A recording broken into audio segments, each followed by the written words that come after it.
Today, the 30th of November, over 2 million public sector workers from 30 unions are expected to strike against the coalition government's austerity measures. QMTV News is on the Queen Mary Mile End campus to find out why staff and students alike are joining the picket line. Yeah, well, across the country we've got people on strike. Across the University of London we've got picket lines at most of the campuses, and obviously here at Queen Mary there's a great turnout. Unfortunately, because of trade union laws, not all the staff are allowed to be on the picket line, but we're students here in solidarity with the picket line. And in London we're going to have a huge march, could be up to 50,000 people. We've got a feeder march for students from ULU, which I hope will be maybe 1,000 people. So yeah, it's going to be a very good day. The biggest strike since 1979. Why do you think that is? The government's attacking people's pensions, they're attacking people's jobs, they're attacking our public sector, they're attacking all our public services, trying to privatise our NHS, trying to privatise our very universities. And people won't put up with this.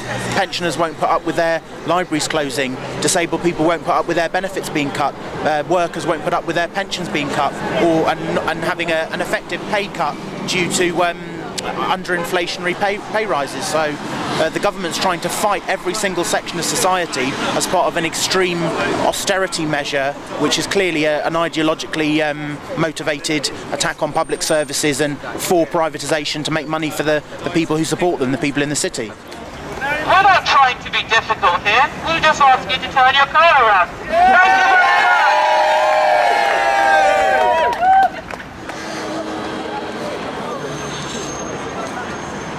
Okay, so I'm here with Ozzy today. Hi. You're a QM student who's joined the picket today. Yes, I am. How do you think it's going so far? I think it's going great. We have quite a few students here today, a lot more than I anticipated, and we're just doing a good job spreading the message and sort of handing out flyers and generally making people more informed about the situation as it stands. Do you think it's important that students do join in solidarity with their lecturers today? Absolutely. I think what we've seen over the last year is lecturers coming out in support of students, and I think it's only right that, you know, with these attacks on higher education, that students also support their lecturers in their struggles against pensions, because at the end of the day the only way we're going to win the struggle against the government and these ridiculous reforms and cuts is by standing together against them. Sophie Richardson. Sophie, why are you here on the picket line today? I'm here today to support our lecturers and our academics that are striking. Okay, and do you think a lot of students are going to join in? Would you encourage students to join in today? Yeah, we've been encouraging students all week to get involved, to come and support the lecturers that they love so much, to come and stand on the picket line today. Do you think this should be a student problem as well? Will it matter to students in the future? I think it absolutely matters to students, not just now, because it's about how people feel when they're coming to work each day, and if they know that they've got to work for longer for a lesser pension, then that obviously affects people in different ways, but also because it's going to affect their futures, and those that go on to academia or those that go on to work in the public sector, it's going to affect their own pension. Yesterday George Osborne announced further austerity measures. Some people say this is a reaction to the coalition government and their cuts. Do you think we'd have seen the same thing under a Labour government? Well, Labour is saying that they would have cut the same way, just perhaps at a slower pace, so I don't think we'd be in this exact same position, but we perhaps wouldn't be in such a dire state as we are at the minute. Okay, and you attended the march on November the 9th, the student march. There was critics said that there were fewer people there, that there was a different atmosphere. Do you think we're going to see the same thing at the march in central London today? I think the march today is going to be quite different, because primarily it's a trade union march, it's a workers' march, a lecturers' march, and the students are going to be the ones joining that. But the staff, I think it's going to be a different march today. Yeah, I think it'll have a different atmosphere, a different feel to it. And there's a good atmosphere here, apparently. Yeah, there is. Yeah, everyone's very happy. Brilliant. Thank you very much, Sophie. Thank you. Are the cuts, the austerity measures, affecting you directly? Well, they have already affected my pension, and for people younger than me, they'll affect pensions even worse. Yes. Do you think are you expecting a big turnout today for the strike? Yes, I think so. Certainly for picketing, it's worked very well. We haven't really got to the time yet when we find out how many lecturers are going in. Do you think it's important that the student population get involved today? I think think it would be great if they did.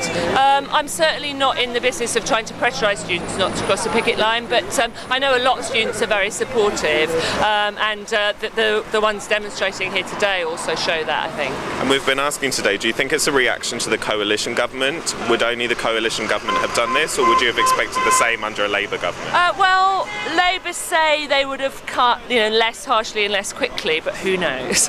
Thank you very much. Right. I'm here today to support my lecturers in their struggle to save their pensions, but also I'm here for my education, against the fee rises, against the cuts in education, against the attacks on the NHS, against the Tory attacks on the entire welfare state. And I think 3 million workers stood on strike today is an absolutely brilliant thing, and we've got a taste of our power and a taste of what we can do when we unite and strike together. And it's time to escalate that action. I think what we'd like to see now is longer, stronger strikes can actually bring down this Tory government and build a fairer world that is not simply just paying money to bankers and making ordinary people pay for a crisis they did not cause. Okay, so I'm here with Rachel, who's the local Labour councillor for the area. 2 million people expected to be on strike today, the biggest strike since 1979, and a march through the capital. Yeah. Why is that? I think people are firstly really angry about their pensions. It's especially with the pension scheme, it's not just that people need to make a greater contribution, but there's a tax on people's pensions, and that makes the pension system itself less viable. So that's the initial concern that this strike is about, that people need to retire in old age. They need to know that they're going to be safe and secure when they're older, and they're really worried about that. But I think there's a broader concern, which is that we value our public services, we value education, we value our hospitals, our schools, and those public services are under threat. Will we have not seen the same austerity measures under a Labour government? No, we wouldn't, and I think there's two reasons why. One is the very clear line from the Labour Party that these cuts are too far, too fast. We know that the deficit needs to be paid down, but it's been done too quickly and too brutally. And secondly, there's the age-old line, you can't trust the Tories with the NHS. I'd say that you probably can't trust them with your universities or schools or public services more generally either. There's an understanding of why public services are important that the Conservative Party just don't have.